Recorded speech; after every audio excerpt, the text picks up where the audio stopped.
Jannatda bir boloxona bo'ladi.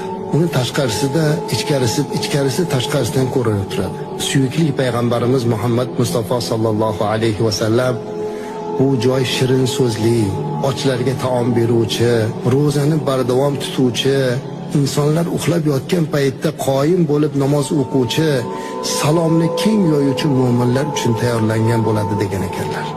Qarang, go'zal bir boloxona, ichkarisidan tashqari ko'rinadigan shunday bir go'zallik. Ba'zi boloxonalarning ostida ustuni bo'lmas ekan, qarang. Shundoq bo'lar ekan, ustunsiz. Bunday boloxonalar kimlarga nasib qiladi deng? Kasal, azob, uqubat va sinovlarga sabr qilganlar uchun berilar ekan. Bizni eshitayotganlarning ichida bemorlarimiz bo'lsa, ba'zi azob, uqubat va sinovlarga sabr qilaylik.